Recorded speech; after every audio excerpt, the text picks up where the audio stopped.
I'd like to ask Dr. Karen Ewing for a few closing words.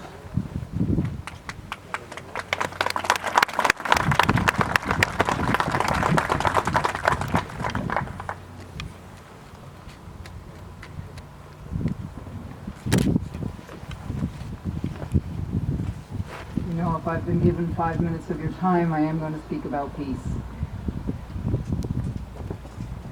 In 1963, John F. Kennedy, in his peace speech, just 7 months after the Cuban Missile Crisis and 5 months before his assassination, stated, "Peace is the necessary and rational end of rational men."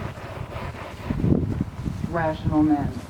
As the nihilistic rhetoric of world leaders bombard us day after day, we can probably agree that rational men are hard to find. Despite the immeasurable sacrifices of the wars of the 20th century, in 2017 we remain a world at war. Peace seems a relative term used between the tragedies that face us every day. And now the sabers leave their sheaths again as a world war, it seems, is being planned or fumbled towards around us. Unbelievable truths penetrate our sensibilities. Billions spent on annihilating nuclear bombs in the wake of starvation in African nations. The closing of borders as migrants drown on distant beaches. Schoolgirls subjected to terror and depravity. It seems at times we are already living in the rubble of the Third World War. Bearing witness to so much suffering, it is easy to fall into despair. This descent must be stopped. It must be turned around. Whatever can and must be done, it must begin with hope. Hope is also hard to find. But there is hope. There is a path to peace, and part of that path is here.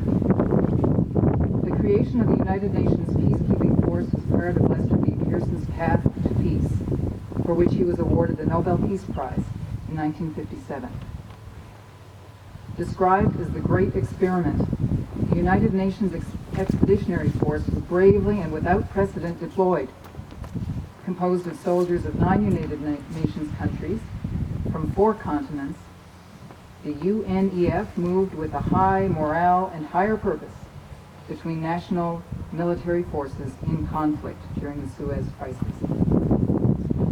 Under the peaceful blue emblem of the United Nations Peacekeepers, brokered and secured a ceasefire at a time when the world could have descended to war.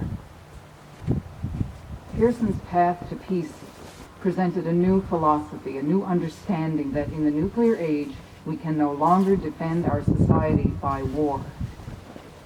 A third act in this tragedy would end in the peace of extinction. Pearson suggested shifting away from the stockpiling of armaments. Arms, he said, have never prevented war, only exploded into it. He encouraged instead work to remove the causes of war. Ignorance, misinformation, misunderstanding breeds fear, and fear, Pearson believed, was the greatest enemy of peace. Poverty and distress, inequity between the rich and the poor, injustice and inequality all cause international tensions, which can cause war. To these causes today we could add extremism, chauvinism, machoism, malignant nationalism, environmental degradation, and the identification of other as causes of war. Pearson identified the need to move forward toward international agreements, international organizations and agencies capable of building trust through frank and honest communication. It has been far too easy, he stated, for rulers and governments to incite people to war. If new and constructive forces for peace can be directed along the channels of cooperation and peaceful progress, it would strengthen mankind's resistance to fear, to irrational impulse, to resentment, and to war. This new philosophy of removing the causes of war, a new focus on international organizations, and the creation of a peace force, put peace on a stronger foundation. We do not yet have peace, but we have a foundation. As a testament to the success of peacekeeping, as part of this foundation, in 1988, the Nobel Peace Prize was awarded to UN peacekeepers, the soldiers of peace. These trained soldiers, men and women from 124 countries, are the servants of peace rather than the instruments of war. They introduce to the military sphere the principle of nonviolence and provide an honorable alternative to conflict. Peacekeepers provide a human solution, helping people make room for conversation, to search for the humanity in issues incapable of solution, and replace these issues with some form of compromise, although not wholly acceptable to either side, offering a tolerable substitute for victory or death. And so we stand amongst one of our greatest hopes for peace, our peacekeepers. A remarkable experiment indeed. 71 missions over nearly 70 years. Countless lives have been saved,